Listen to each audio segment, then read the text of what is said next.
죄스러운 일입니다. 그런가 하면 러시아와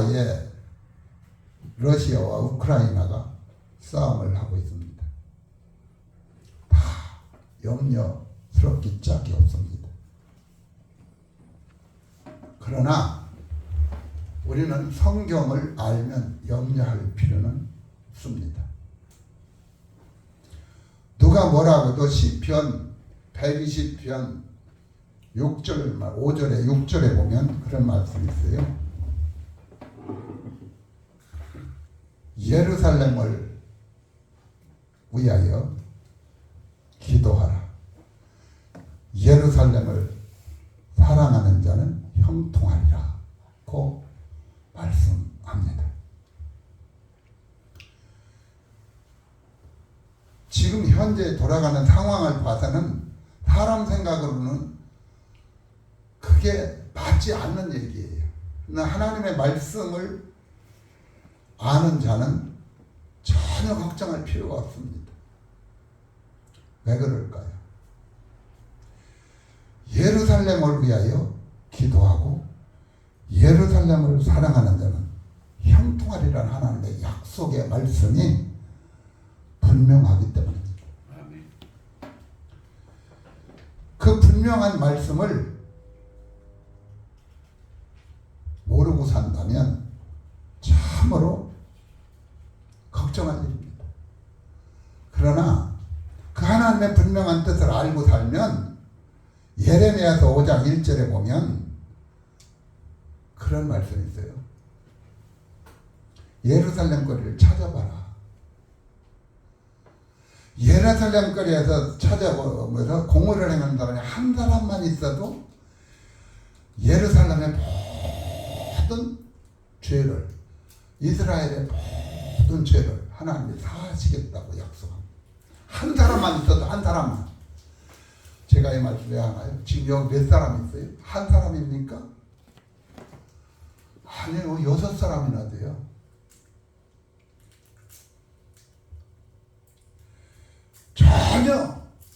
전혀 하나님 편에서 보시면 아무것도 염려할 이유는 없습니다.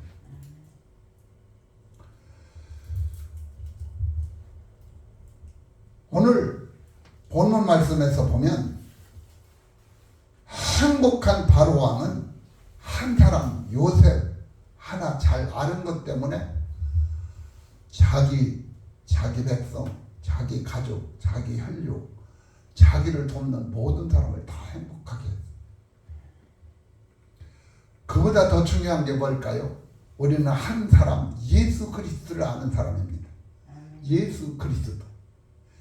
예수를 아는 사람이 불행하다면 이거는 예수님을 모르는 사람이나 느낄 수 있는 마음입니다. 예수를 아는 사람은 절대로 불행할 수가 없습니다. 요한복음 17장 3절에 영생이 무엇이냐? 영생은 참 하나님과 그의 보내신 자 예수 그리스도를 아는 것이다. 예수만 알면 영원히 사는 것을 아는데 불행할 이유가 없죠. 예수를 모르고는 영생을 절대로 가질 수가 없습니다. 영생을 가진 자는 절대로, 영생은 어디서 나와요? 영생은 사람에게서 나오지 않습니다. 영생은 영생하는 속에서 영생이 나옵니다. 하나님은 영생하시는 하나님이에요. 예수 그리스도는 영생하시는 주님입니다. 그러므로 예수 그리스도를 아는 그것은 하나님의 영생을 소유한 것이고 예수님의 영생을 소유한 것인데, 그 소유자가 불행하다면 세상 참 살아가기 힘들 것입니다. 오늘 본문 말씀을 자세히 보면 요셉을 알지 못하는 세왕이 일어났다고 얘기를 하고 있어요. 이때부터 애굽 나라는 불행했어요. 요셉을 알고 있는 왕이 몇 대나 기숙되어 있는 이런 성경은 말하고 있지 않지만, 그러나 요셉을 처음 알았던 바로 왕 때부터 요셉을 모르는 왕이 일어나기까지는 그 세월이 적은 세월이 아니거든요. 400년이라고는 긴 시간입니다.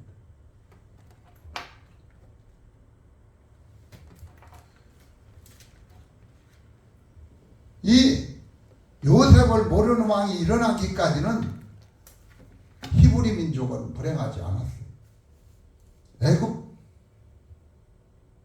백성도 불행하지 않았어요. 히브리 백성도 행복했고 애굽의 백성도 행복했고,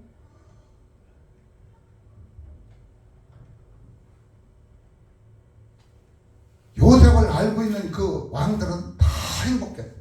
아마 400년이라고 하는 긴 시간이라고 하면 왕이 몇 대나 바뀌었을까요?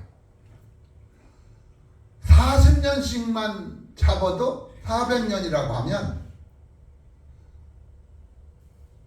10대 이상이 바뀌었을 거예요. 왕이 10대 이상이 행복을 누릴 수 있는 세월이라면 얼마나 행복할까요? 좋은 왕이 하나, 참 알아야 할 걸 똑바로 하는 왕이 하나만 있어도 그 나라에게 돌아올 축복의 세월은 다가옵니다. 우리나라에서 근대조선 500년 속에 세종대왕, 왕 그러면 세종대왕을 가장 귀하게 여기죠. 세종대왕이라는 왕이 그 한글을 만들어서 지금 수백 년이 지났잖아요. 수백 년이 지났는데 그 한글 때문에 지금 대한민국이 세계를 들썩들썩하게 합니다.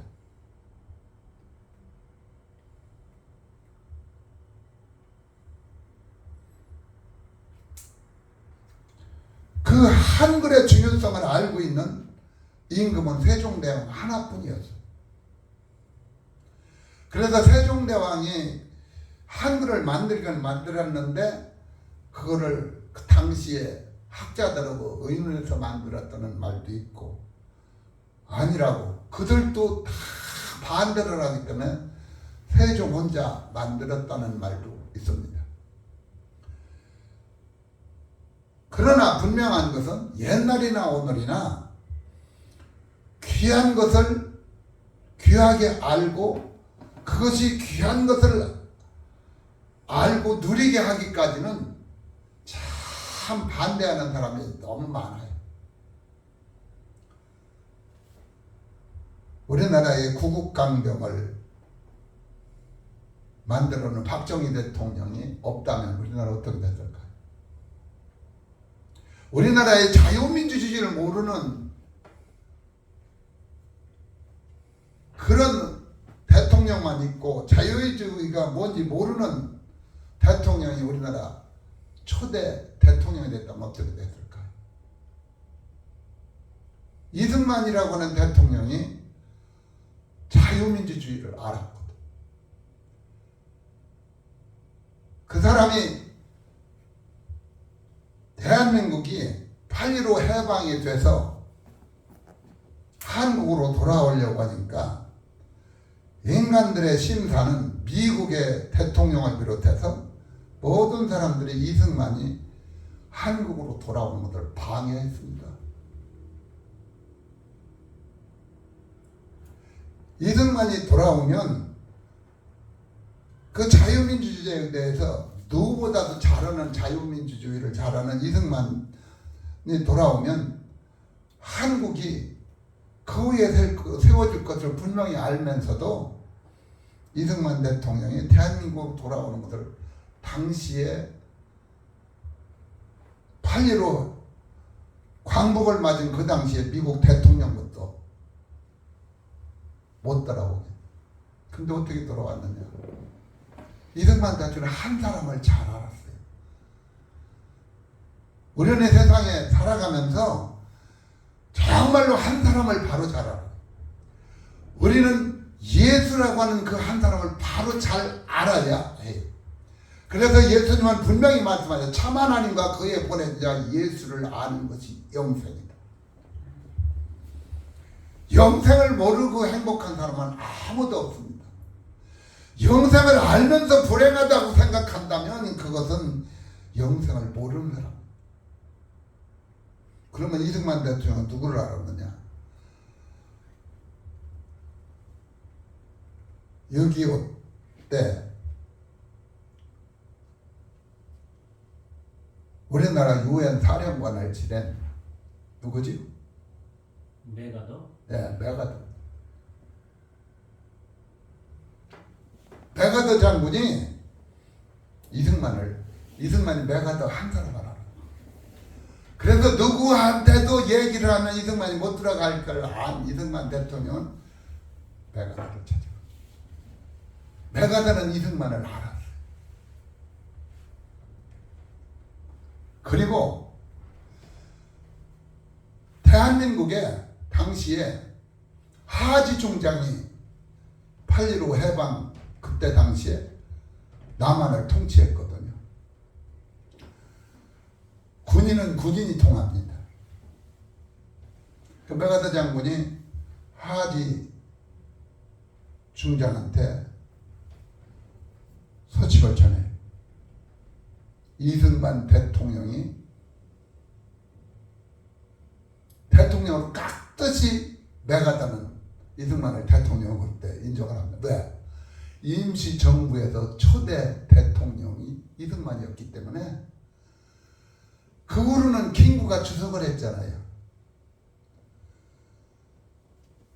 그렇기 때문에 이승만 대통령을 대통령으로 깍듯이 존중하면서 한국으로 돌아온 한국에 나가게 된 비행기에 이승만 대통령을 태울 것을 명령을 합니다. 그래서 이승만 대통령이 한국으로 돌아옵니다. 비행기를 타고. 그리고 나서 김구 주석이 돌아오기까지는 그 후에 석 달이 지난 후에 김구가 들어와요. 석 달이 지난 후에. 이승만 대통령은 돌아오는데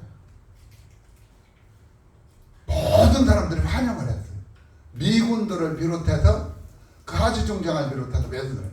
근데 김구 주석들한테는 연안부대에 나가지도 않아요. 아무도 안 나가요.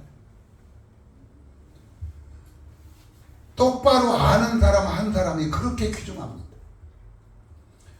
바로라고 하는 왕이 한 사람 한 사람이 요셉을 아는 왕은 그렇게 히브리 사람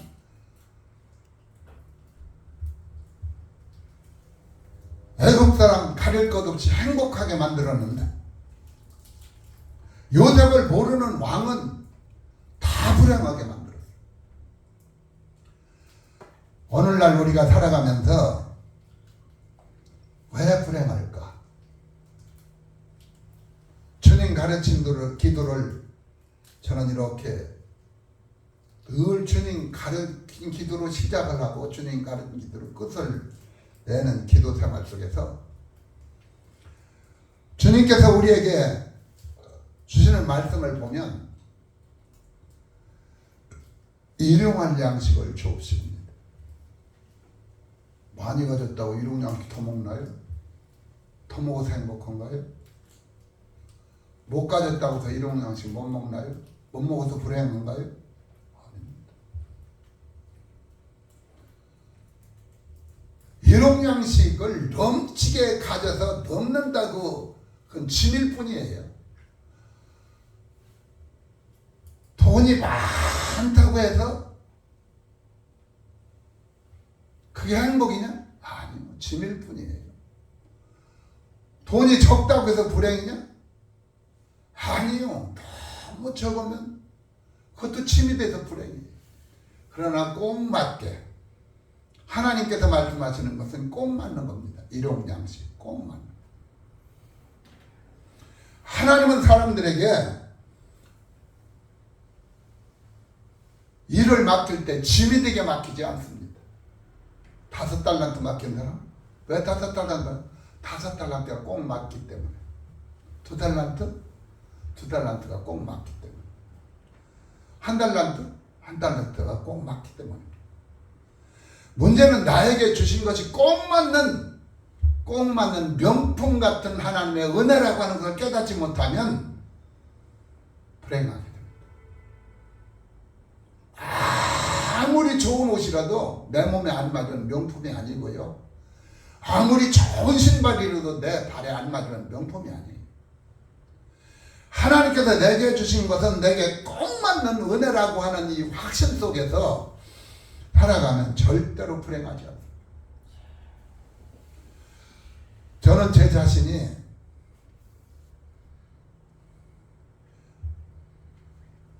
(1974년에) 신학교에 입학을 해서 1975년 2학기 때부터 목회를 했는데,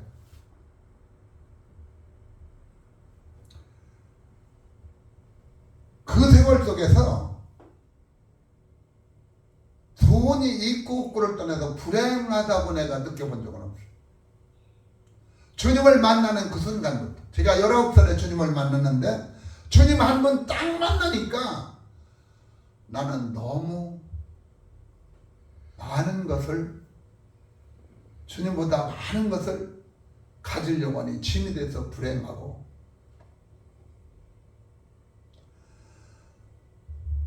나는 주님보다 못 먹어서 불행한 게 아니라 너무 많이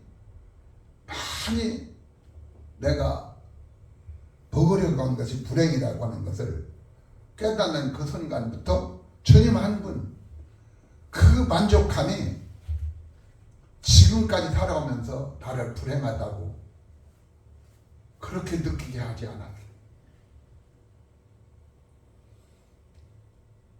요셉 한 사람 아는 왕은 절대로 불행할 수가 없었습니다.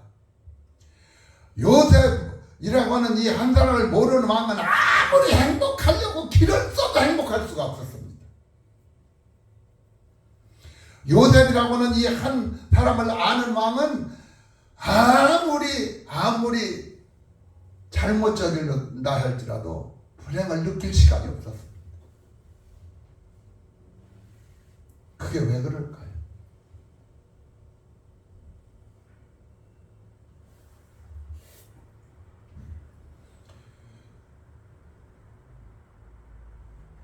요셉은 어떤 사람입니까?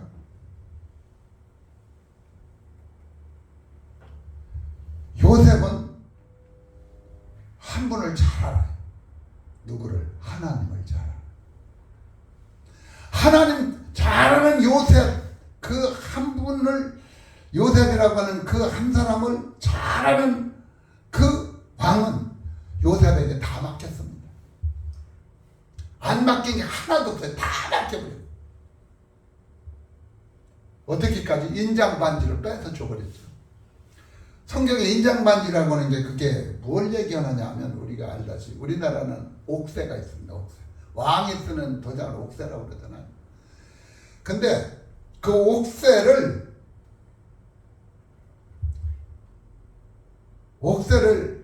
그것을 왕이 누구도 못 쓰게 하기 위해서 얼마나 보관을 하는지 모릅니다. 그러나 애굽이라고 하는 나라는 그 왕이 언제라도 그 옥새를 쓰기에, 왕만 쓰기에 필요하게 만들기 위해서 반지를 만들어요. 그리고 그 반지를 만들어서 끼고 있으면서 요셉을 만난 후에는 빼줘버렸어요. 그리고 요셉을 안 그 왕은 이렇게 말합니다. 내가 높은, 그 요셉보다 높은 것이 있다면 그 왕 그 자리뿐이고 모든 일은, 왕이 할 일은 다 요셉이 하라면서 반지를 빼줘. 그러니까 요셉을 얼마나 신뢰했고 믿었는 걸 알았어요. 요셉이 그 반지 끼고서 한 가지도 불행하게 한 일이 없습니다. 그러니까 요셉을 아는 왕들은 반지를 자기가 끼지 않았어요. 내가 왕이라고 해서 내가 반지 낀 게 아니란 말이에요.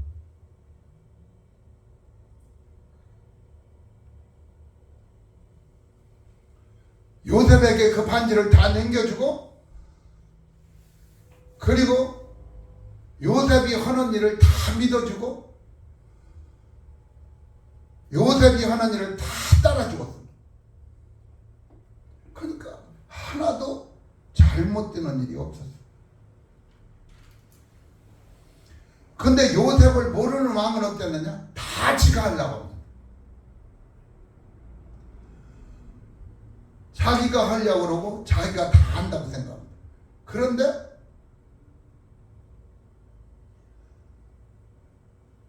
다 한다고 그러면서도 진짜 알아야 할 것은 모릅니다. 누구? 하나님을 모르지. 요셉을 모르니까 하나님을 몰라. 요셉을 아는 왕들은 요셉이 아는 하나님을 다 알아.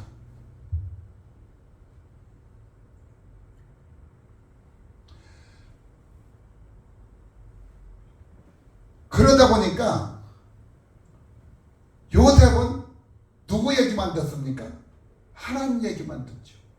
하나님이 주신 꿈만 쫓아가죠. 그러니까 요셉이 하는 일을 그대로 반지를 끼고, 애굽왕의 반지를 끼고 요셉을 아는 왕들이 하는 일은 못 믿는 사람이 없었습니다. 그게 행복했던 거예요. 그러나 요셉을 모르는 왕이 통치할 때는 하나님을 모르니까 하나님 한 분을 다 안다고 하면서도 하나님 한 분을 모르니까 다 모르는 것이 되어버립니다.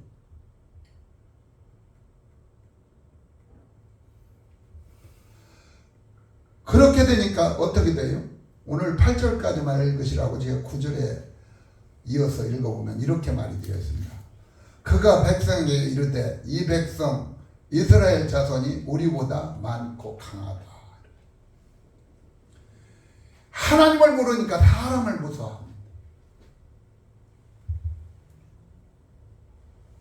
제가 요즘에 그런 게 언제부터 몇 달 됐습니다만 잠을 자다는 꼭 잠언서를 잠자며 듣는 잠언서, 그걸 꼭 밤새도록 들어가며 잡니다. 근데 그 잠언서에 그런 말씀이 하나 나와요. 사람으로 더불어 손잡지 말고 사람의 보증 서지 마라.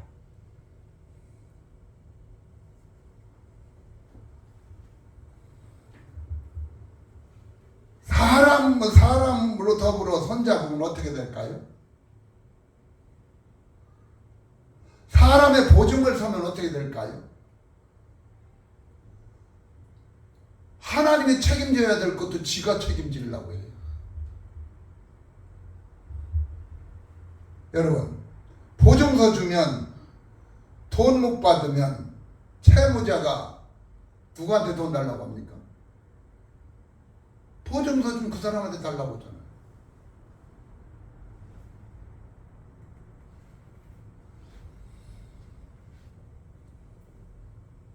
마찬가지로 하나님 한 분에게 모든 것을 맡기면 될 일을 못 맡기고 잘못되어 버리면 책임은 자기가 져야 되는 거예요. 바로가 그걸 모르는 거죠. 요셉을 모르는 바로는 그걸 모르는 거죠.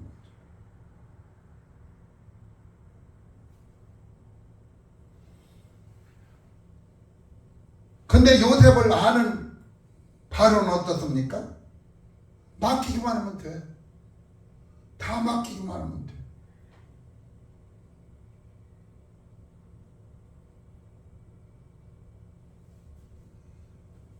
우리가 잘 아는 대로 가뭄이 7년이 오고 풍년이 7년이 오는 엄청난 일이 벌어져서 그 사람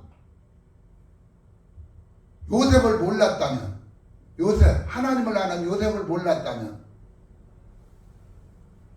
그 문제를 해결할 수 있었을까요? 그러나 7년 풍년도 올 것을 알고 7년 홍련도 올 것을 알았던 요셉은 그 문제 해결할 것까지 다 알고 있었어요.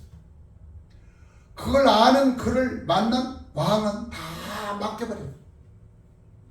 그보다 더 잘 아시는 분이 누구예요? 예수님입니다.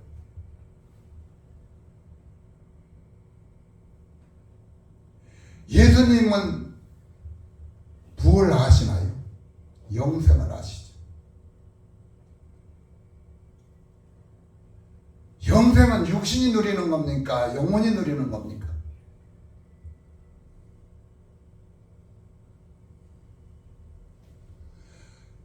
영생은 육신이 누리는 건 아니에요. 육은 무익하니라. 분명히 요한복음 6장 63절에서 육은 무익하다고 말씀. 영생을 누리는데 육은 무익해요. 근데 우리 몸은 부익한 몸을 가졌어요. 부익한 내 몸으로 뭘 이루겠다고요? 부익한 내 지식으로 뭘 이루겠다고요? 절대로 못 이룹니다. 근데 예수님은 어떻습니까? 그분은 이 세상에 태어나실 때부터 우리가 지금 사는 것은, 예수 믿고 사는 것은 육신이 아니라 영혼이거든요. 내 영혼이 예수 그리스도의 말씀, 하나님의 말씀을 받음으로 내 영혼이 사는데 육이 사는 건 아니거든. 육은 무익하기 때문에 흙으로 갑니다. 그래서 전도서 7장 1절에는 뭐라고 솔로몬이 얘기했느냐 하면요, 인생이 태어나는 날보다 죽는 날이 더 좋다 라고 선포를 해요. 왜 그럴까요? 예수님은 오실 때부터 말씀이 육신이 되어 오신 분이, 흙이 육신이 되어 오신 분이 아닙니까?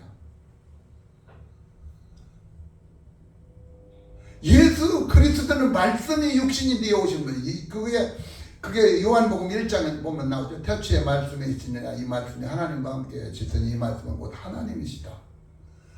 말씀이신 하나님이 말씀의 육신을 입고 이 땅에 오셨어요. 말씀의 육신을 입고 오신 그 하나님의 아들 예수의 말씀을 받는 것은 내 육신이 아니고 내 영혼입니다. 내 영혼이 영생하는 것. 그 영생하시는 예수님을 아는 우리가 불행하다, 불행을 느낀다면 그건 예수를 모르기 때문에 불행한 거예요. 저는 제가 75년부터 1975년부터 목회를 하면서 불행을 안 느꼈던 이유가 바로 그거예요. 예수 그리스도를 아는, 내 영혼이 아는 그것 때문에 절대로 불행을 느끼지 않고 살았어요.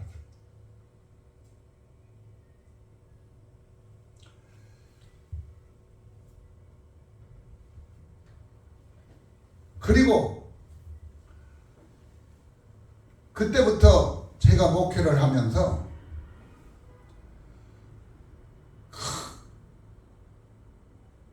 제가 강화에 가서 목회를 했는데 사람들의 생각으로는 뭐 교회 질 것 같지 않아. 제가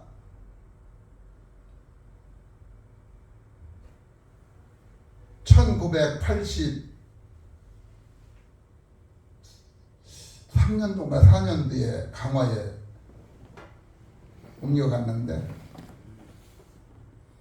강화에 가서 보니까 벽돌을 7년 전에 사다가 쌓아놨는데 벽돌이 그냥 파랗게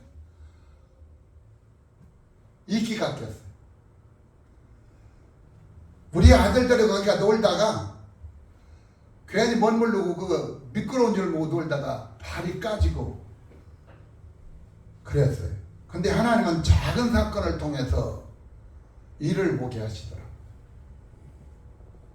아, 교회 지하되죠. 벽돌에 그 아이들 다치는 걸 보면서 그냥 놔두면 벽돌은 교회가 되는 것이 아니라 사람을 다치게 하는 흉기가 되겠구나. 그렇게 생각하고 교회를 지차고 선포를 했더니 사람들이 전혀 교회 질 생각에 마음은 두지 않고 전부가 다 부정적인 얘기만 합니다. 그런데 그때 제 마음속에 한 분 주님은 제 편이 되어주시. 아무도 내 편 되어주는 사람이 없었는데 주님은 제 편이 되어주시. 주님 한 분 알면 되더라.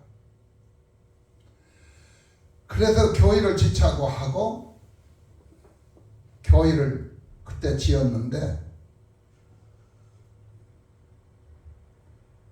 교회 지키자가 해서 1년이 채 안 돼서 교회를 싹 지어버렸어요.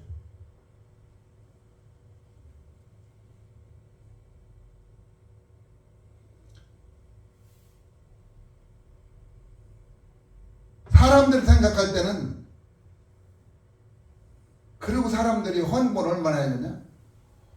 헌금해 주는 사람이 한 사람 되니까 되더라. 재정 보시는 집사님이 한 분 계셨는데 제 마음이 그 사람한테 한 사람한테 딱 가더라. 한 사람이 그렇게 중요해요. 그래서 그분 보고 그분 이름도 지금도 안 잃어먹었어요. 이용원이라고 하는 분이. 집사님 교회 집시다 이렇게 그러죠 뭐. 그러더라고요. 딴 사람들은 전혀 교회 지차는데 이런 관심도 없어요. 그리고 교회가 자꾸 지어가니까 방해는 안 했으면 좋겠어. 목사님한테 누가 뒷도 찔러줘서 자꾸 그런다는 거예요. 찔러주는 사람 아무도 없는데. 그것도 딴 사람이 그러는 거예요. 재정 보는 사람이 그런 소리를 해.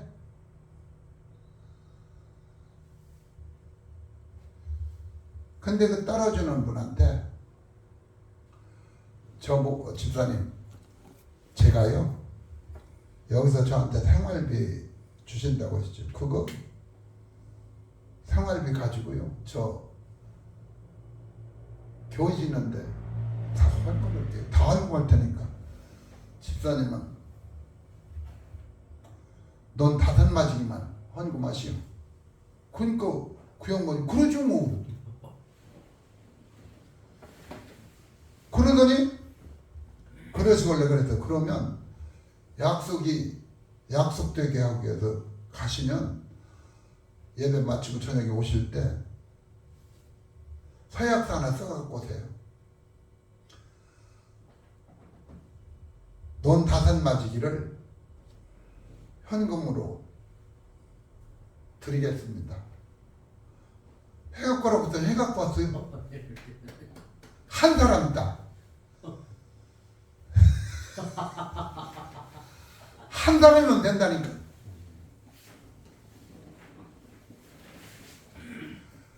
그러고 나서 집사님 보고 오라고 나는 안 하면 그럼 내가 거짓말 줍니다. 나도 하나님 말 그 믿음 따라서 한다. 근데 그때 그것 때문에 우리 식구가 참 고생을 많이 했습니다. 우리 식구는요 생활비 타서 한 푼도 나도 안 쓰지만 주식관들도 한 푼도 안 줘. 우리 식구가 언젠가는 내가 10,000원을 줬더니 이 큰 돈을 다 어디다 쓰나 그러더라고. 10,000원을 줬더니 이 큰 돈을 다 어디다 쓰나. 근데 그때 10,000원이 적은 돈은 아니고 하루 품값이었어요. 벽돌 쌓는 사람들 하루 품값. 그 붉은 벽돌 쌓는 사람 하루 품값은 10,000원. 자푸는 8,000원. 그리고 아주 도목수를 그 교회 출신 중에 한 사람 될 수 있는 사람이 있었는데 그 사람들 2,000원을 더 못해서 12,000원. 그러니까 2,000원을 더 주니까 이 사람이 아주 그냥 허리가 부러지게 이러더라. 한 사람만 따라주면 돼요. 교회는 많은 사람이 아니라 한 사람. 정말로 한 사람. 아멘. 그래서 교회를 4년 하면서 빚을 싹 하나. 그리고 버스를 그때 25인승 버스를 샀는데 그 빚까지 싹 갚았어. 싹 갚았는데 그 나보다 7년 전에 계시던 목사님 우리 교회로 이사 오고 싶어하는 욕심이 있는 분이 있었는데 우리 집사님들을 다 불러내가지고 망우리로 불러내가지고 망우리에서 사바사바 했어. 나는 그걸 몰랐지. 그리고 자기네들도 옛날 목사님이 만나자고 지난 세월 속에 목사님 만나자니까 따라 나가기는 나갔는데 그 집사님들이 그런 사바사바하는 얘기를 안 하면 모를 줄 알았지. 그리고 자신들이 그런 얘기를 안 하면 제가 모를 줄 알았기도 했고 하고 싶지도 않았고 전혀 모르고 갔는데 우리 교회 그 교회로 다 언제 모든 게 완성이 돼서 다 끝났는데 오겠다고 하는 것을 좋아라 아마 집사님들 없었을 거예요. 근데 그런 일이 있었는데 제 친구 목사님이 강화 그 교회에 처갓집이 되는 친구가 있었어요. 저를 만나자더니 교회 안부를 물어요. 뭐 저는 모르니까 그분들이 그 사람들 만났는지 안 만났는지 저도 모르니까 소문 아마 그 친구가 소문 안 냈으면 그냥 넘어갔을지도 몰라요. 근데 저를 보고 물으면서 아무 일 없느냐 그러니까 무슨 일 있어 교회에서 평안하지 그러니까 똑바로 얘기요. 경찰이 신문 얻었기 똑바로 얘기해. 마음이 이상하다.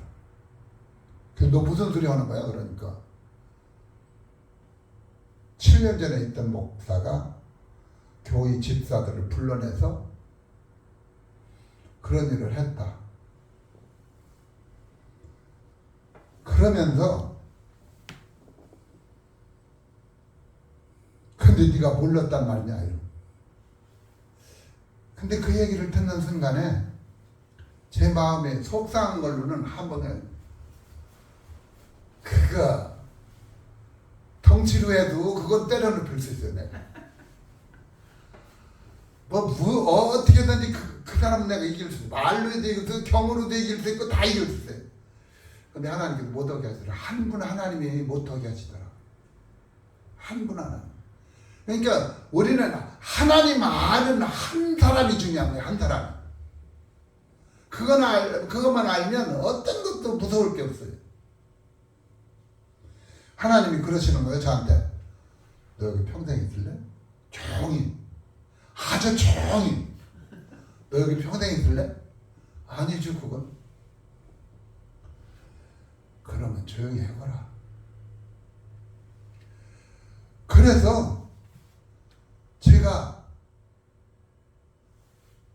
그 목사님 오시겠다고 하는데 기분 나쁘게 한마디 안 하고 오라고 그러고 교회를 하고 제가 영주로 부임을 해가.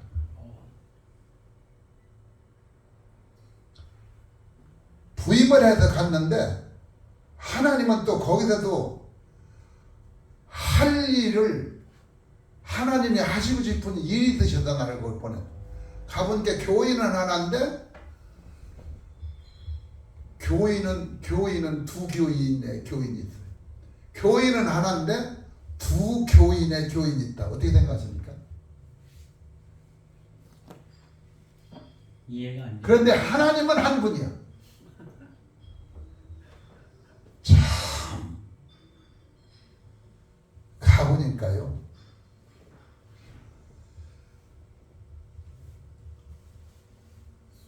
하나님께서 그렇게 하기를 원하셔서 가서 이제 그 목사님 만나고 같이 만나서 얘기를 하면서 거기 장로라고 부르는 사람들이 있었는데 그때는 침례교회 장로라고는 이름을 쓰지 않을 때입니다.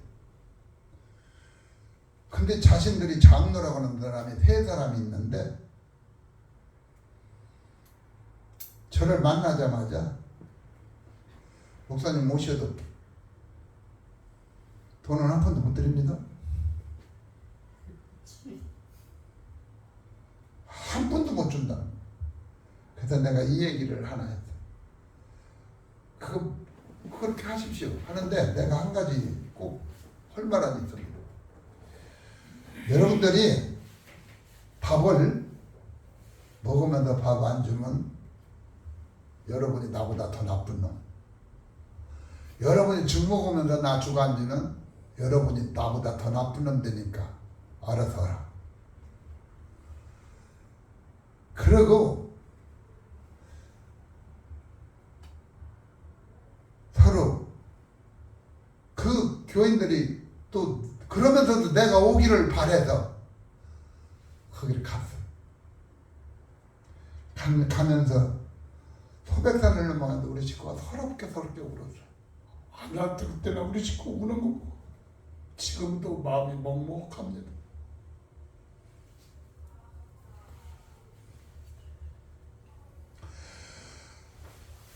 그러면서 가보니까 그 장로라고 하는 그 세 사람들이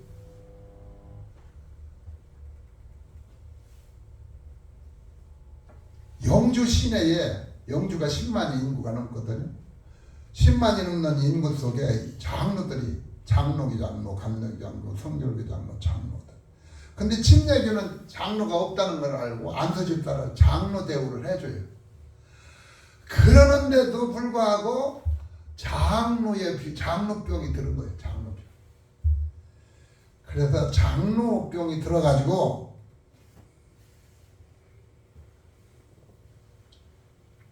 그 떠나겠다는 목사님도 그런 장로병 드는 사람들하고 생활을 하려니까 얼마나 힘들었겠어요.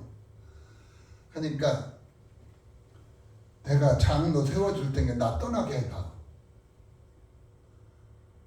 그래서 떠난다는 게 결국 이 안목사 원래 말을 잘 그런 뭐 여러 시끄럽게 하지 않는 안목사가 얕보았던지 우리 교회로 온다고 해서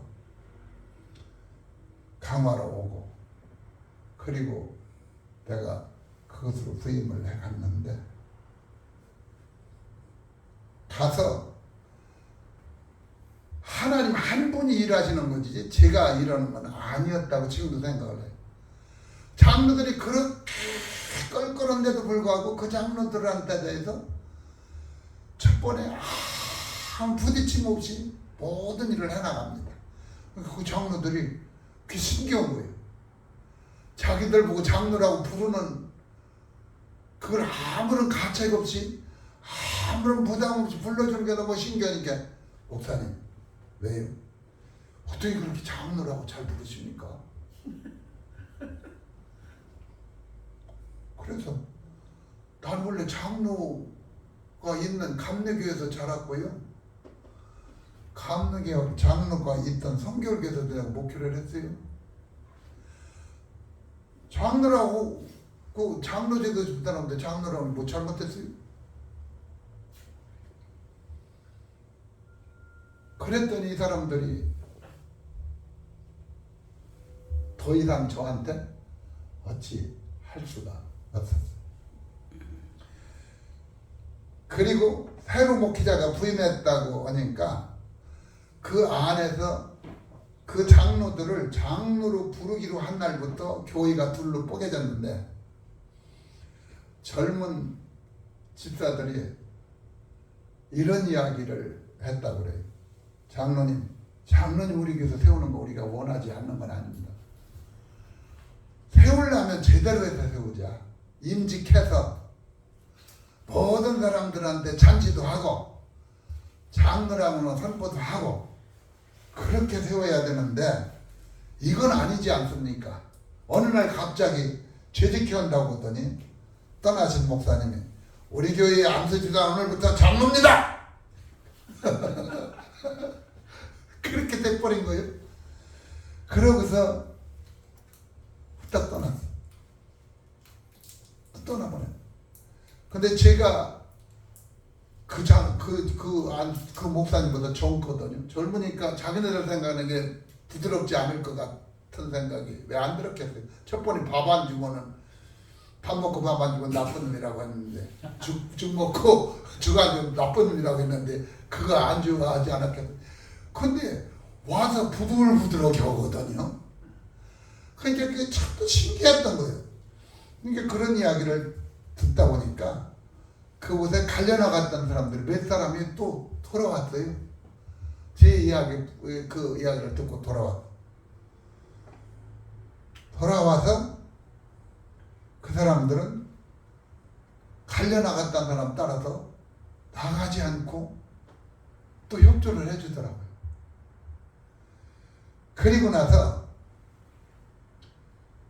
또 재밌는 게 이사하던 날, 거기서 교체하던 날 전화가 왔어요. 그 장로라는 분들이. 여기 가시는 목사님이요. 안 가신대요? 못 가신대요? 왜요? 우리 생활비 주다 모자라서 생활비 없어서 못 드렸거든. 그런데 안 줬더니 못 가신대요. 그래서 기가 막혀가지고 내가 그때 그 얘기를 듣는 순간 그러지 마시고요. 꽃이라도 없으면 꽃이라도 보내주세요. 그 약속 아니에요. 약속 안 지킨 거가 나쁘잖아요. 약속 지키세요. 그랬더니 돈 꼬아서 진짜 그렇게 한 거예요.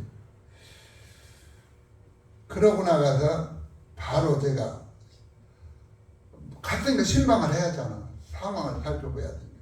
상황을 신방을 하면서 그런저런 여러 가지 했더니 돌아오는 사람 돌아오고 그리고 메시지가 이제 트집 못 잡게 하기 위해서 마태복음 1장부터 차곡차곡 해나가.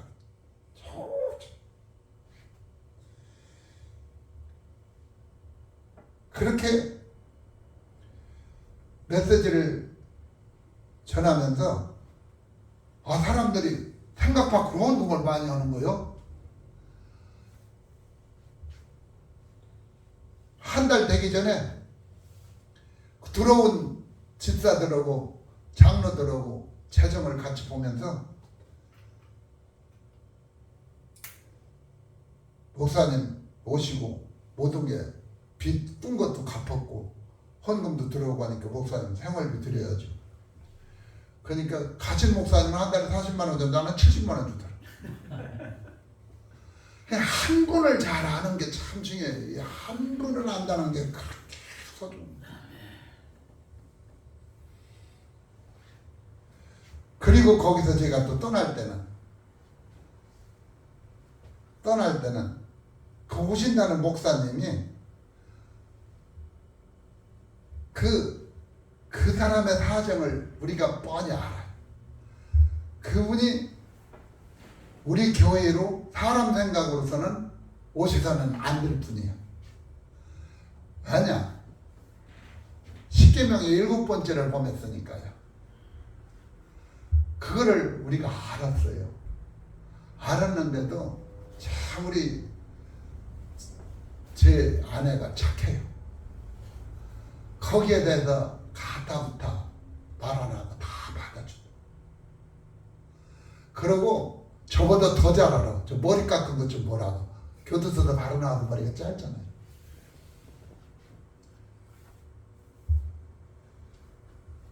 그런데도 아무 소리 안 하고 하나님 앞에 어떻게 해야 된다는 알고 있다는 내 아내가 있다는 그거 하나가 참 그렇게 소중하다. 그래서 아무 소리 안 하고 교체를 시켜줬어요. 그분 교체 안 시켜줘서 그걸 먹지 못합니다. 누가 하거든. 우리가 알고 교체를 하는 거예요. 근데 그래서 우리가 뻔히 알지만 이렇게 합니다라는 말 안 하고 떠났어요. 아무도 안. 지금은 그분들이 어느 정도 눈치채서 전임자가 잘해주어서 그분들은 먼저 은퇴했어. 그다부터 부산 가서 부산 교회 좋은 교회로 영성교회라고 하는 교회로 바꿔서 교체해 가서 거기서 은퇴를 했는데 한 사람을 잘한다고 하는 거 하나님 잘하는 사람 한 사람 잘한다고 하는 거 개소중한 다니엘도 그렇잖아요. 다니엘과 느부갓네살 사이도 그 하나님 아는 그 다니엘 한 사람 때문에 잘 됐잖아요. 이 한 사람이 잘하고 잘못하는 게 엄청나게 흥망성쇠의 결과를 나타냅니다. 요셉을 아는 한 사람 다 행복한데 요셉을 모르는 한 사람 그 한 사람 때문에 다 불행. 그리고 요셉을 아는 왕은 아무 겁도 없이 반지를 빼주는데 요셉을 모르는 왕은 사람마다 두려워해. 그 구절에 그 요셉을 모르는 왕이 그러잖아요. 그 백성의 얘기인데 이 백성 이스라엘 자손이 우리보다 많다. 겁부터 벌컥벌컥 내고 앉아.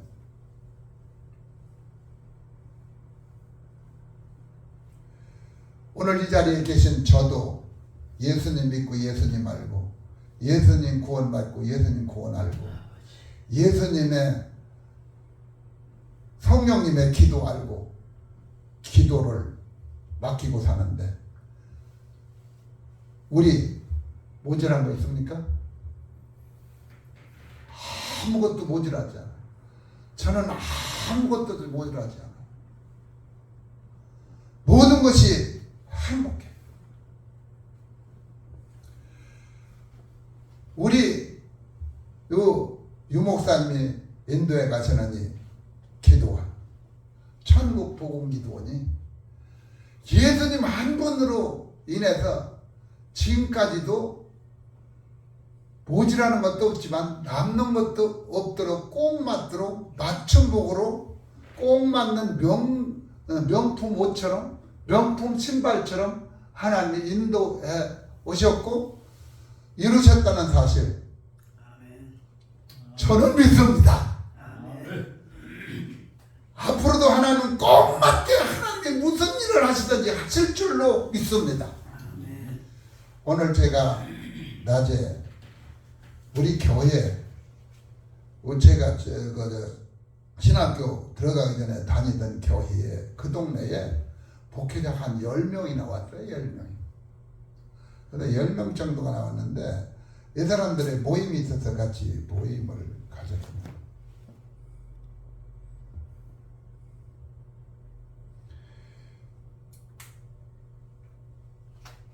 그런데 그 중에 백승주 목사라고 하는 분이 계세요. 백승주. 이분은 어떤 분이냐? 눈이 밤이나 낮이나 안 보이는 건 마찬가지인데 걷는 밤이나 낮이나 똑같이 걸어다니고 밤에도 잘 걸어다니고 낮에도 잘 걸어다니고 눈은 성경이 안 보이니까 밤에도 낮에도 이러고 오면서 다니는데 밤에나 낮에 똑같은데 그분은 아는 게 하나님밖에 없어요.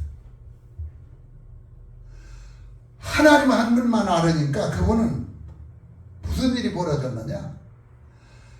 제가 신학교 갈 때 신학교 간다고 전혀 생각지도 않고 간다고 생각지도 않고 그랬는데 그가 맹학교를 가니까 맹학교 교장 선생님이 딱 보더니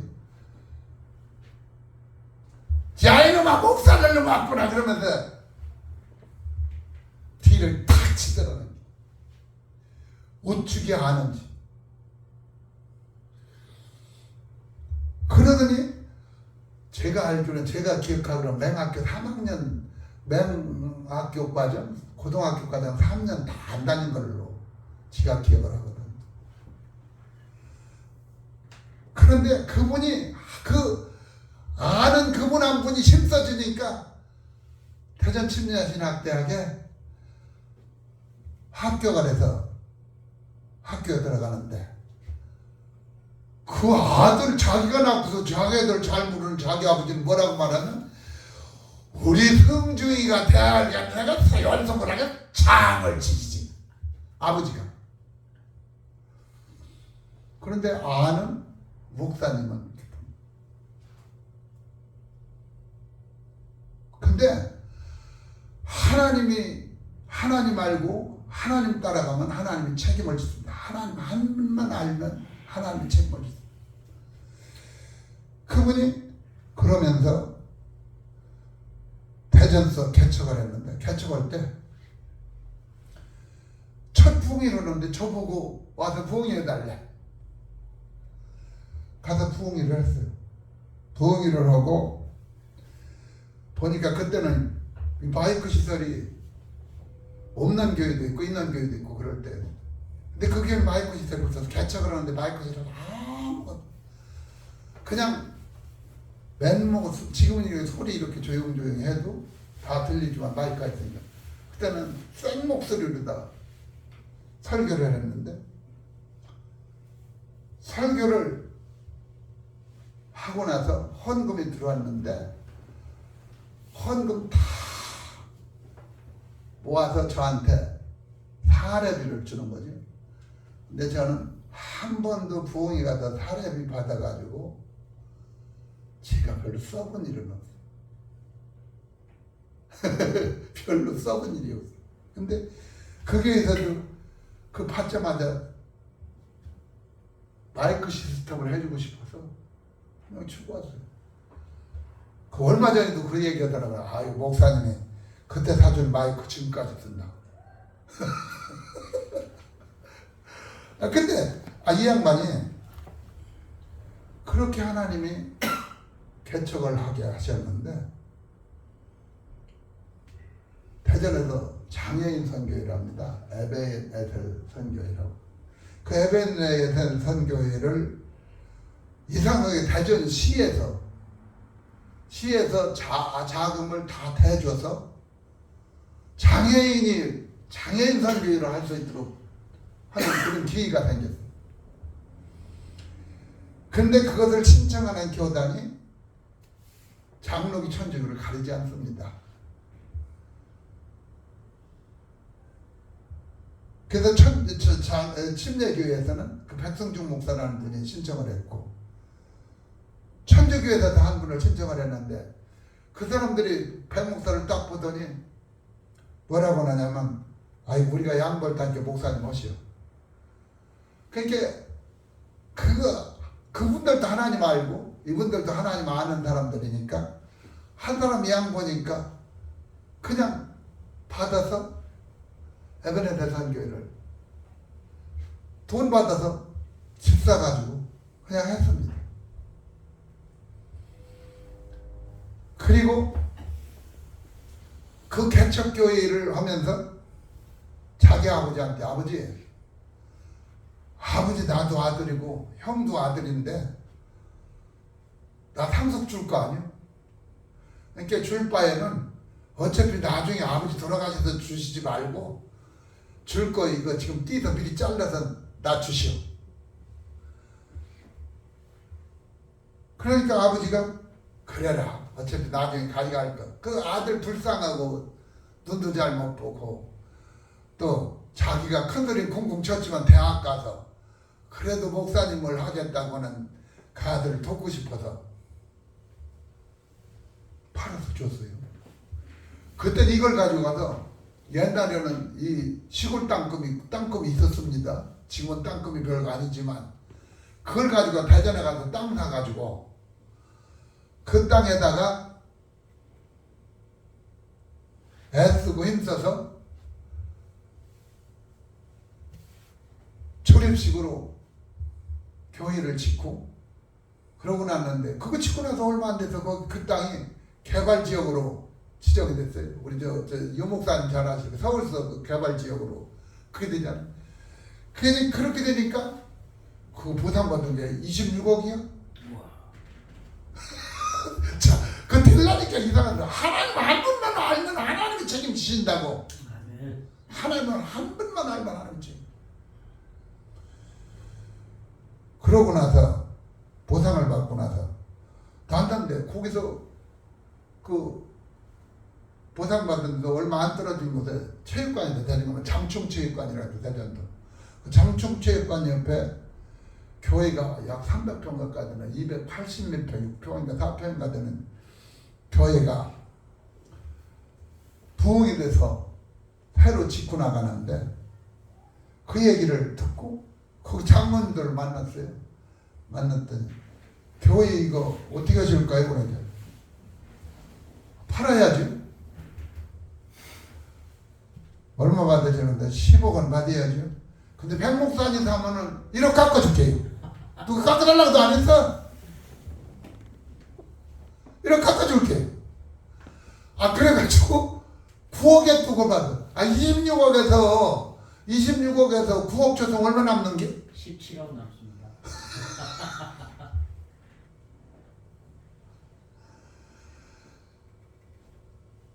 한 분 하나님 말하니까 그렇게 행복한. 그러니까 그분들의 그렇게 되다 보니까 이 백 목사님은 대전대학에서 사회복지 전공하고 사회복지사 자격 얻었고 그 사모님도 같이 공부하면서 그러니까 이제 대전대학에서도 다 알지. 부부가 같이 다니면서 하나님이 이러는 사람들이니까 같이 해서 같이 대전대학 사회복지과를 졸업했어요. 그러고 나더니 그 사모님은 공부 더 해야 된다고 지금 또 편입해서 또 대학 또 다녀.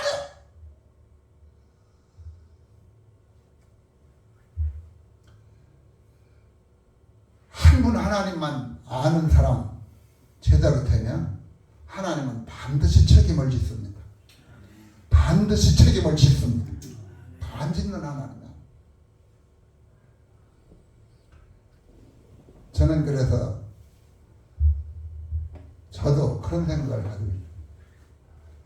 제가 대전 침례신학 때 그 목기학 박사원에서 그 30학점 따야 졸업이거든. 박사고 해봤거든.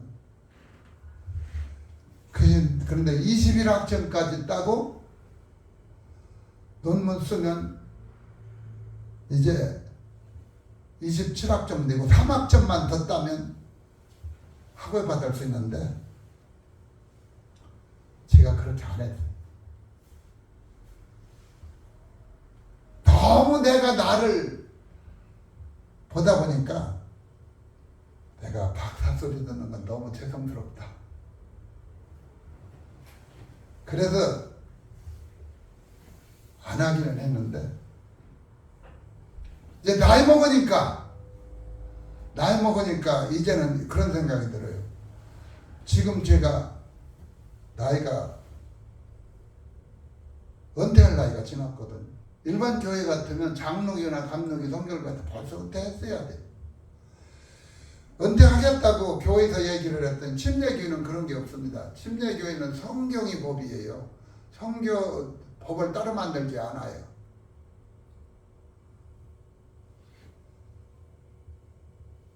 다른 교단들은 법이 해오려면 법을 가지고 하다 보니까 성경을 젖혀놓고 하지만 침례교회는 성경을 젖혀놓고 총이라고 했다면 큰일 납니다. 그게 침례교회에서는 그게 안 되거든. 그러니까 몇 살 먹어서 은퇴해야 된다. 그거는 안 통해요. 침례교회에서는. 침례교회에서 제일 상위는 여기 물어보겠습니다. 장로교회는 총회가 제일 상위입니까? 노회가 제일 상위입니까? 총회가 예? 상하죠. 총회가 상하죠. 총회가 상위죠. 또 그리고 당회가 상위입니까? 노회가 상위입니까? 노회가 상위죠. 그런데 침례교회는 아닙니다. 거꾸로입니다. 개교회가 상이고 총회는 제일 하팔이에요. 개교에서 결정한 것을 총회가 못 뒤집습니다. 왜 그런 줄 아십니까? 성경이 그러니까. 예수님께서 예수님의 제자들 이렇게 할 때 보면 예수님의 제자들이 개교에서 결정한 거 위에서 못 뒤집었습니다. 그래서 침례교회를 원래 침례교회라고 하는 게 아니라 신약교회라고 하는 게 맞아요. 신약교회, 신약 그 성경이 법이니까. 그런데 침례교회라고 하는 이유는 신약교회의 신약전서대로 하면 세례가 맞아요, 침례가 맞아요. 침례가 맞아요. 그러니까 신약전서대로 하면 침례가 맞으니까 침례교회는 고수하거든. 그래서 침례교회라고 하는 거예요.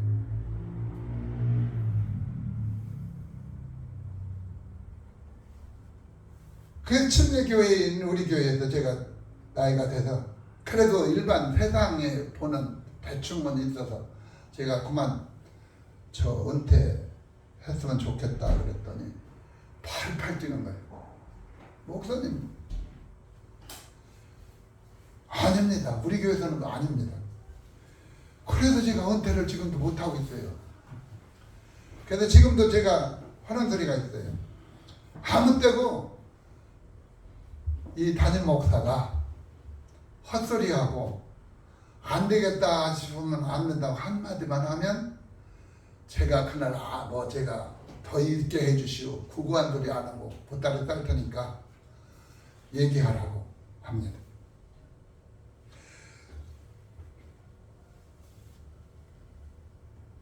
침례교회라고 하는 교회는 그런 교회예요. 그래서 제가 은퇴를 안 하고 있는데 이게 뭘까? 저는 하나님 한 분 그것을 가장 잘하는 교단이 어디일까를 생각하면 감리교에서도 청년부대 생활을 했고 성결교에서도 목회도 했고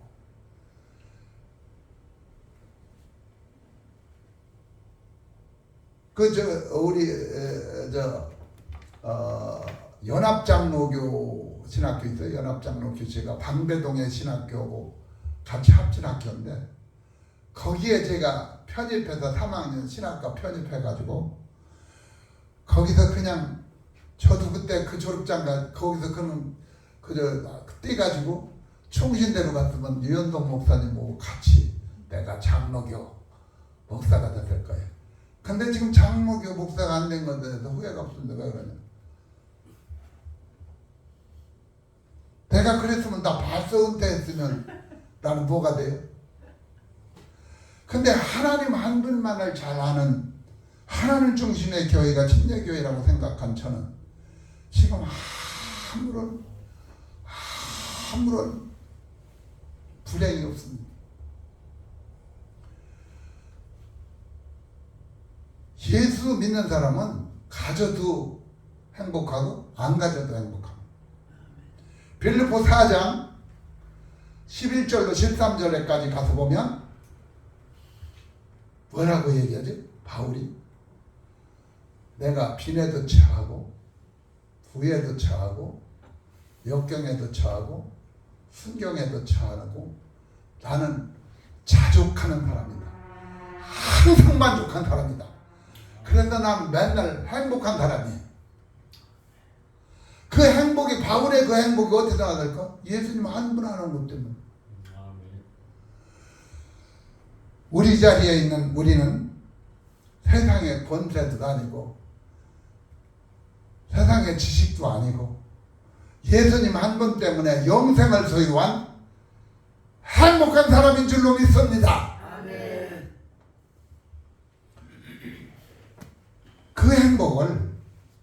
행복을 바로가 요셉 한 사람을 아는 행복을 누렸듯이 요셉을 모르는 바로가 행복을 못 누렸듯이 지금 이 세상은 예수님을 모르는 사람이 누리지 못하는 불행, 예수님을 아는 사람이 누리는 행복, 이것을 생각하면서 우리 남은 평생 살면서 어느 경우에 어떤 조건에도 나는 주님 한 분 때문에 행복합니다. 주님 한 분 때문에 행복합니다. 아멘. 그 행복이 절로 고백되어지기를 축복합니다. 아멘. 그렇게 되면 아무것도 염려 할 게 없어요.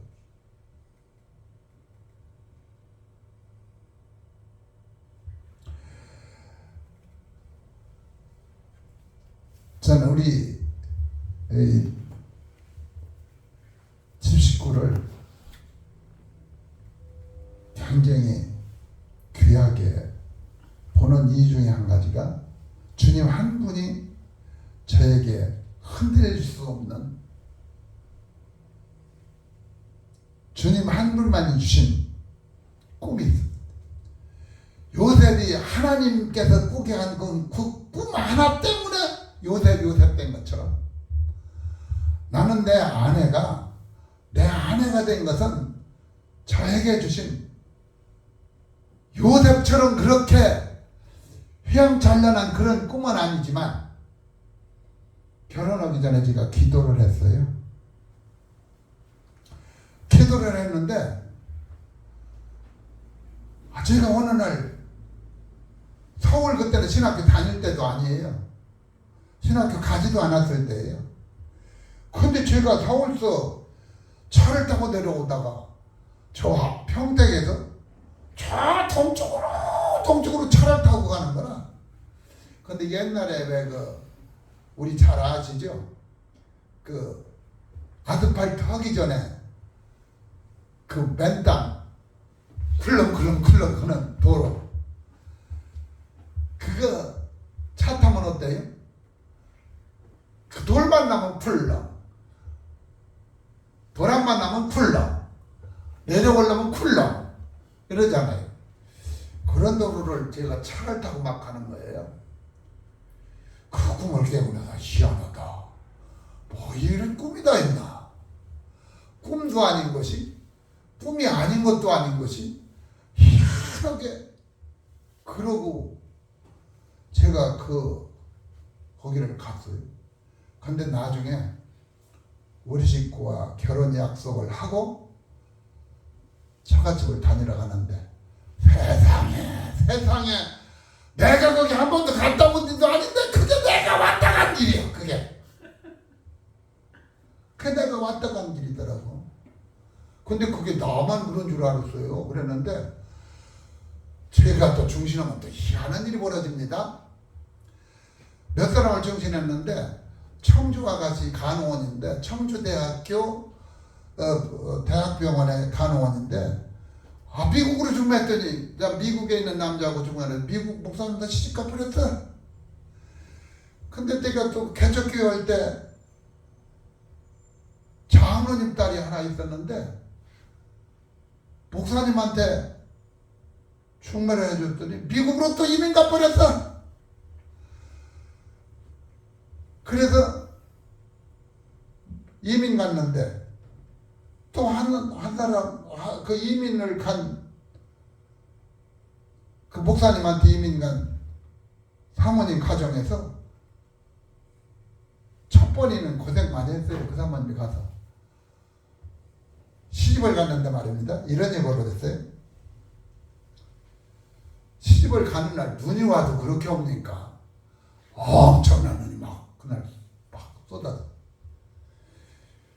근데 시집 가기 전에 양짝에 사돈될 사람까지 끼리 만나지도 않았어. 만나본 일도 없고 서로가 목사님마다 시집 간다는데 친정집에서는 잘 가시니까 잘 가야지. 너 거기를 시집 안 가면 내들이 안 둬. 아버지가 이러니까. 딸이 겁나 더 컸지. 근데 시골 갔는데 가는 날 이제 다 싣고 갈 거 아니야. 장롱도 싣고 가고 이불도 싣고 가고 다 싣고 갔더니 평택 침례교회에서 거기서 결혼 예배를 하는데 그 목사님 어머니가 나오더니 막 소리를 질러가면서 병력까지 난리 부거지를 치네. 근데 그때만 해도 내가 철딱시인가 없어서 내가 그 소리를 듣고 나니까 개심하게 싸겠네. 그래서 탁 대놓고서 그러면 15는 날 장문 가지고 오지, 15는 날 이불 가지고 오지, 15는 원수 가지고 오지, 뭐 갖고 나 말이야. 그랬더니 또 이 목사님 어머니가 성격이 안쓰러워하는 사람이어서 싸가지 없는 젊은 전도사가 그랬다고 서가지를 부리고 난리가 났는데, 거기서 이제 그렇거나 잘했거나 저랬거나 혼인예배 마치고 그리고 그 피백 마치고 그러고 신혼여행을 간 거예요. 목사님 내가 첫날 저기 인천으로 갔다 3일 만인가 돌아오니까, 집이 돌아오니까 그 시어머니가 이부자리를 싸놓고서 내놓고 갖고 가라는 게, 네 집이 가라는 게. 저 환장할 노릇이지 그거. 그래 놓으니까 무슨 일이 벌어졌느냐? 그달부터 생리가 없어, 이 태신부가. 그러니까 사람들이 생리가 없으면 뭐 있는 거요? 생리가 없으면 뭐 있는 거냐고. 애기요. 사모님 몰라?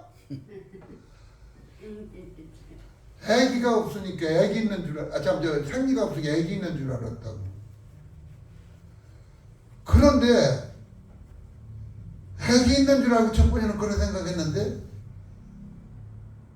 영 건강에 이 스트레스가 안 좋으니까 조사를 해보니까 아기가 있는 게 아니라 어떤 스트레스를 받아서 생리가 그냥 멈춰버린 거예요. 충격이에요. 그런 시어머니 만났어요. 얼마나 고생들어요. 근데 한 분 하나님 아는 사람들이죠. 그러고 나서 충격을 받아가지고 생리가 안 나오는데, 그러다 보니까 그게 중매한 나한테 온다? 그게 이제 친정집으로부터, 아니, 전도사님, 우리 딸 중매한다는 게 겨우 그것밖에 못했시오. 이런 식이라. 이제 이게 고통스럽게 생겼어요. 근데 내가 근데 그때 예언이 나오더라고요. 내가 지금 보는 게 예언이. 여기만 참어. 요만 조금만 참으면 너는 미국으로 갈 거야. 미국으로 가면 미국에서 잘 살 거야. 미국에서 잘 살면 아무 문제도 없는 것처럼 될 거야.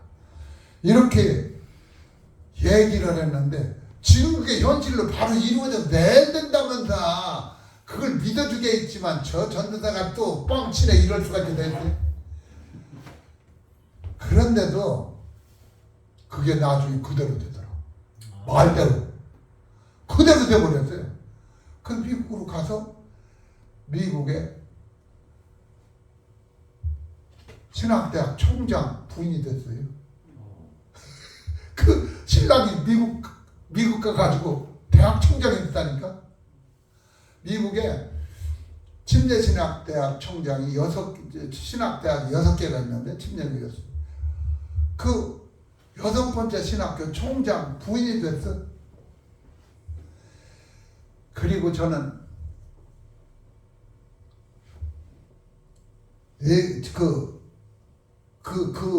거기서 그런 사건이 벌어지면서 나는 또 그때 박정희 대통령이 1979년 10월 26일날 서거당했거든요. 근데 1980년 내가 1월 5일날 나는 해외로 근로자 선교를 현대건설로 갔는데 가보니까 그때는 남자 신자들이 굉장히 많은데 목회자들이 아무도 안 와. 어느 지역에도 목회자는 없어. 나 하나요. 나 하나.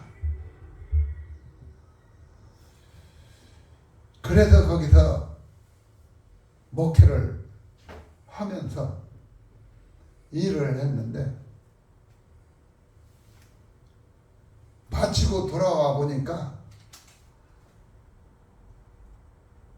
이 사모님이 미국 가서 잘 사는 거예요.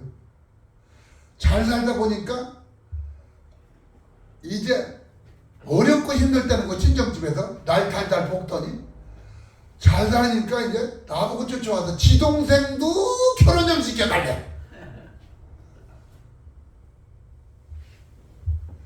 그래서 제가 강화에 있을 때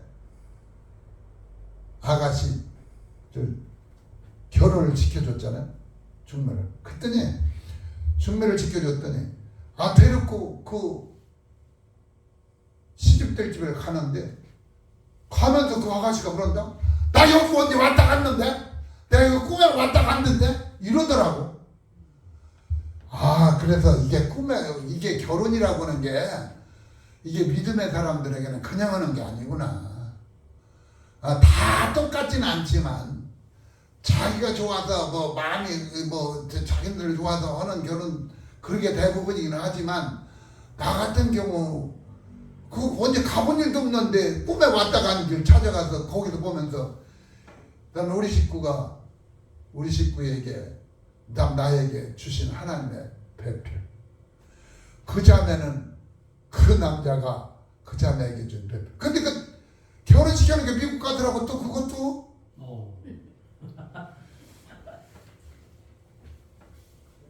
근데 제가 이런 일을 쭉 겪어오면서 하는 것은 한 번 하나님 알면 하나님 아는 분 한 분만 제대로 알면 하나님은 다 책임지신다. 하나님은 다 책임지신다. 그러니까 우리 여기 유목사님도 그렇고 사모님도 그렇고 뭐 내가 생각해보자 유목사님이나 내나 참 그래야 뭐 뛰어난 데가 뭐가 있다고. 근데 하나님 책임지셔서 지금까지 여기까지 왔어. 글쎄 유목사님이 나보다 유목사님 저하고 같이 동기생이요? 뭐 동기생인 줄 알아? 첫 산기도 동기생. 첫 산기도를 가는 동기생이고 또 저하고 동기생이 뭐냐면 유 목사님은 청년이 첫 번 철야기도 동기생이야. 내가 철야기도 할 때 같이 하고 났더니 그 다음에 나 산기도 간다고 하니까 나도 따라가요. 그러고 따라왔더라고.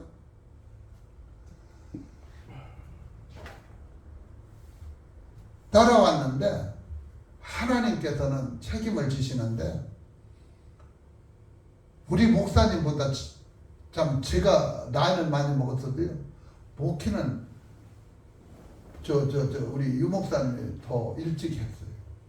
나이도 나보다 몇 살 어리지만 그러나 시작은 같이 했기 때문에 나이는 같은데 참 나이는 같지 않은데 목회는 서울이 먼저 올라와서 거기서 재미난 일이 뭐냐면요 금식 기도를 한 주간 정하고서 올라갔는데 아이고 거기서 이런 일이 벌어졌어요.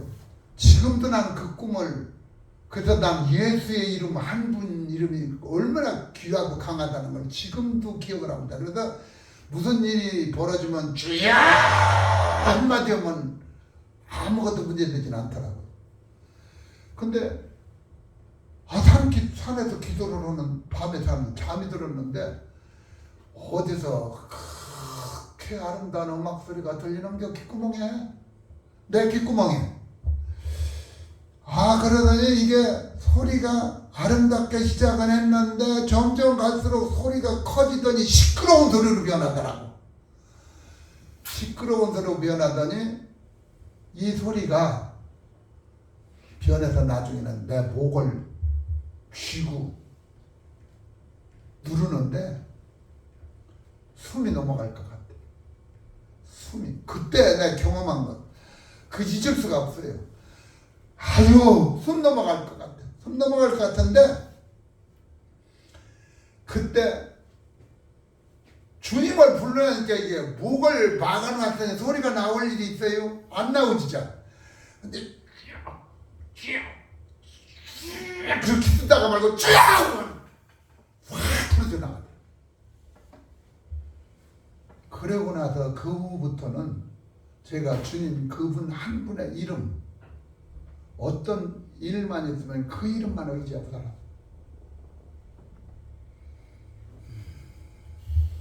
그러면서 지금 있는 행천교회로 올 무렵에는 거의 희한한 일이 벌어졌어요. 여기 아산에 있을 때인데 교인들이 괜히 나를 씹을 일도 없는디 야단칠 일도 없는디 그러는 나를 힘들게 하더라고. 그때도 주님의 이름 한 분 이름만 불렀어요. 지금 제가 목회원 중에 가장 작은 교회가 우리 행천교회입니다. 우리 부부까지 합쳐서 11명이니까. 그런데 가장 행복해. 주님의 이름을 가지고 살으니까 사람이 많은 것과 돈이 많은 것은 상관이 없더라고요.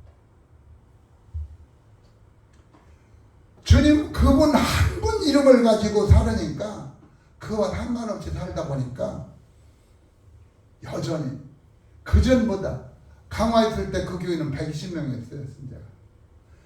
그런데 교회 다시 관리를 많이 하고 그런 기쁨을 누리기는 했지만 그렇게 별로 행복한 줄 몰라요. 빚만 싹 갖고 나오느라고 어려워. 영주 가서도 또 다 빚 갖고 교회 증축해놓고 다 해놓고 그러고 나서 그 교회 떠났어. 청양으로 갔는데 청양에 가서도 그때 뭐가 터졌느냐 그 뭐죠? 금융사고 IMF가 터졌어. IMF가 터졌는데 교회를 지을 결심을 했어요. 거기 가서도 생활리 첫 번 목회한 데서부터 마지막 그런 데까지 생활리 받아 내가 써본 일이 없어. 일이 보이니까 일을 만드는 게 자꾸 주님 일이니까 해야 되겠다는 생각이 들어서 했는데 청양에서도 교회를 짓겠다 보니까 업자들이 오더라고요. 오더니 교회를 그 사람들이 하더니 이거를 가서 설계도 달라고 계산해 갖고 오더니 1억 500에서 1억 1천을 주시면 교회 짓겠다고. 근데 그때 돈 하나도 없었어요. 참 신기한 노릇이야. 신기한 노릇. 근데 꼭 해야 되잖아. 해야 할 일이니까. 근데 설계도 또 그냥 온 게 아니야. H빔 큰 거. H빔을 가운데 넣고 설계를 했고 설계를 하면서 H빔을 하는데 벽돌 밖으로 쌓으면서 그 안에 안쪽으로 H빔 안쪽으로 안 보이도록 묻히게 하기 위해서 그 안에 전부 세멘트를 했는데 저기가 잘 되는 세멘, 그 방수가 잘 되는 방수 세멘을 했어.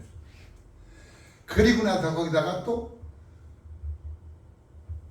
스티로폴 50 그때 70mm짜리인가 갖다가 넣고 그러고서도 또 거기다가는 이 비닐로 가장 두껍고 좋은 놈으로 갖다가 넣고 교회를 짓어요. 그렇게 해서 교회를 짓는데 그렇게 하기로 하고 내가 얘기를 딱 잘라냈어요. 500원 놓여 그 꽁지 띱시다. 왜 꽁지 띱시다. 그러고 500 꽁지 띄고 그러고 나서 제 생활비 건축하기로 모아놓은 거 그게 미천이 돼가지고 농협이 가서 빚을 얻어서 교회를 지었어요. 하나님이 다 책임지시죠. 하나가. 그래서 우리 식구 그러고 또 이런 거 있었어요. 그때 재밌는 게 또 뭐냐면 우리 애들이 또 대학을 가야 되네. 거기다 또 대학. 아예 영주서 넘어왔는데 영주서 고등학교 졸업하면서 큰 애는 신학대학 가고 작은 애는 공주대학 갔는데 이게 빛이 장난이 아니잖아요. 그런데 재밌는 건 하루는 이렇게 작은 애가 큰 애는 이제 우선 수업료 학교에서 학자금 빚을 내서 하나니까 그건 할 생각으로 했는데 둘까지 오기는 그게 그렇잖아. 힘들죠. 그 둘까지 하려고 했는데 그게 힘들으니까 제 생각에 어떻게 하나 하고 있는데 누가 전화를 때르르 하더라고. 그러더니 목사님 그런데 전혀 생각이 들어요. 영주에서 나하고 얼굴 마디도 안 봐도 몇 번 안 본 권사님인데 장로교 통합축 권사님인데 서울 그래서 신앙생활 하시는 분인데 목사님 아드님 대학 어떻게 합격됐어요? 예, 되기는 됐는데요. 그러니까 예, 그래요. 그러면요 하더니 은행에 가서 확인해 보랴. 통장으로 돈 넣었다고. 많이는 안 넣는데 조금 넣었어요. 그래. 가보니까 등록금이 110만 원인데 200만 원 보냈더라고. 그리고 나서 또 빚이 또 개인적인 빚이 또 꽤 많이 있었는데 한 번은 또 전혀 생각지도 않는데 그분이 또 전화를 따르르 했어. 이분이 나를 아는 건 예수 이름밖에 몰라. 그분도 예수 이름밖에 모르고 나도 예수 이름밖에 모르고 많이 같이 친해본 사람도 아니. 근데 저 목사님이요 우리 산으로 고속도로 가나거든요. 근데 고속도로 나는데 그 보상을 받았어요. 얼마 되지는 않는데 목사님 한번 통장 열어보세요. 고창은 700만 원. 그때 교회 짓는데 교회가 1억인데 700만 원을 보내. 세상에.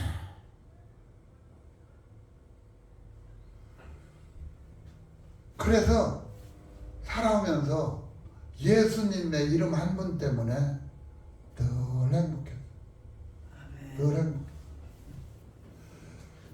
결혼할 때도 이건 자랑이 아니고 예수님의 이름으로 하니까 되더라고요. 우리 결혼할 때요. 우리 집 식구하고 제가 결혼할 때 결혼하는데 이거 그 중매하는 사람이 우리 처갓집 사정을 잘 모르고 나한테 중매를 했어.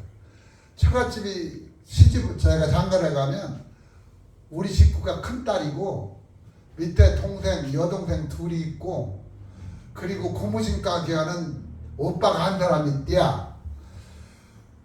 그래서 그러냐고. 그냥 믿거니라고 그러라고. 근데 또 알았더니 모르더니 내가 안 할 사람은 또 아니고 그거 가지고 따지는 사람들. 그래서 중매해 준대야. 해주랴 그래. 그러라고. 그래서 중매를 해줘서 집 식구 만나가지고 첫 번째 딱 만났는데 할 얘기보다 여기 다 했어요. 첫 번에 다 했어요. 그러니까 우리 식구가 그때 나중에 얘기하는데 왜 나왔느냐 하면 그 중요한 사람이 우리 식구보다 한 살 아래예요. 나이가 한 살 아래인데 저한테 나왔는데 이 사람이 중매를 해야 된다고 하니까 아니 나이도 이제 신학교 가지고 이제 2학년 다니는 게 싸가지 없이 어린 것이 핵심이나 밝히고 어떻게 생겼나 낯짝이나 보자. 그래도 우리 식구가 나왔다는 거예요. 와서 보니까 내가 그때 29살인데 신학교 학생들은 고등학생 졸업하고 막 가는 게 아니잖아요. 우리 식구가 착각한 건 고등학교 졸업하고 막 가는 줄 알았던 거야. 그때가 제가 우리 식구를 만났는데 우리 식구가 보니까 그건 아니잖아. 제 얘기를 쭉 듣고 나서 어떠니 한다고도 안 하고 안 한다고 이렇게 됐으니까 결혼합시다. 성으로 가든 들로 가든 산으로 가든 뭐 농촌으로 가든 상관없이 난 평생 목회자로 살 테니까 결혼 저 관람을 합시다. 그래놓니 그 뭐 인간적인 정의라고는 하나 들어본 일도 없는데 그렇지 않겠어요? 서로 뭐 데이트를 한번 해본 일도 아니고. 그런데 우리 식구가 참 그거 보면 우리 식구도 지혜로워요. 그거 보면. 한참 여유를 주세요. 시간을 주세요. 그러면 한 주간쯤 되니까 편지가 하나 왔어. 왔는데 기도해보고 하는 결정 같은 내용으로 이렇게 하면서 허락하겠다. 그래도 결혼을 하는데 처갓집에 가보니까 4남매가 아니고요 11남매예요. 11남매. 11남매인데 그의 결혼하는 바로 우리 처 위에 처형이 있거든. 그분 결혼하지. 막내 또 처남 그때 결혼 그 전에 했지. 우리 가족은 세 사람으로 해야 되겠다. 그니 그거를 어느 성이 우리 결혼하겠다고 그거 기다리면 어느 성이 결혼을 해요. 그러니까 그냥 주든 안 주든 그건 상관없이 우리 결혼할래요. 그러고 그냥 결혼하자고 그랬더니 우리 식구도 따라서 했어요. 그냥 결혼했어요. 했는데 추운 겨울에 결혼을 하는데 날이 얼마나 추워야잖아. 근데 너무 포근하고 좀 뭐 있죠. 바깥에서 국수를 먹는 동네 사람들 하나 다 여름이 앉아서 여름밤이 국수 먹듯이 여름날에 국수 먹듯이 국수. 그러고 났는데 그렇게 결혼을 했는데 둘이 또 아들 둘이 있어요. 아들 둘이 있는데 아들 둘 결혼을 하는데 도대체 그게 보고 난 주님 배짱으로 그렇게 오는 것 뿐인데 아들들 사돈을 만나야 되더라고. 그 사돈을 만나서 첫 번째 만나자마자 아무것도 안 줄 테니까 아무것도 받지도 마시고 아무것도 주지도 않을 테니까 아무것도 받지도 아무것도 보내지도 마시고. 그랬더니 그럽시다. 또 친정집이는 그 딸 시집 보낸 집이는 그 돈 안 받아간다는데 얼마나 반가워. 그러니까 얼른 그래서 가니 그냥 아무것도 안 주고 아무것도 내 지아버지 지엄마 따라 허라는 대로 그냥 했어요. 결혼. 근데 또 둘째 아들 할 때도 그 사돈들 사람 초반에 만나가지고 아무것도 안 줄 테니까 아무것도 주지 마시오. 그랬더니 그럽시다. 그래 아무것도 안 주고 아무것도 안 주고 그런데 다 잘 살아. 아는 건 예수밖에 없어. 아무것도 예수밖에 아는 건 예수밖에 없는데 잘 살아. 우리 집 식구한테 내가 묻겠습니다. 나하고 결혼해서 후회되는 것이요? 소리 커서 그다음 소리 지르는 것 때문에 후회나 그것 때문에 후회할까? 후회될 줄도 없고. 내가 소리는 잘 지르거든. 목소리가 크지 않냐. 그래서 그것 때문에 후회할까? 다른 거는 후회할 게 없는. 예수 한 사람만 알면 행복하다. 바로가 요셉을 모르니까 불행했고 요셉을 아니까 행복했듯이 우리는 예수 아는 행복으로 살아갑니다. 아멘. 그러므로 남은 평생 우리 믿음의 동역자 여러분 주님 때문에 행복하고 행복하고 네. 행복하고 아멘. 행복한 아멘. 주님 아는 사람 됩시다. 아멘. 아멘. 기도하겠습니다. 하나님 감사합니다.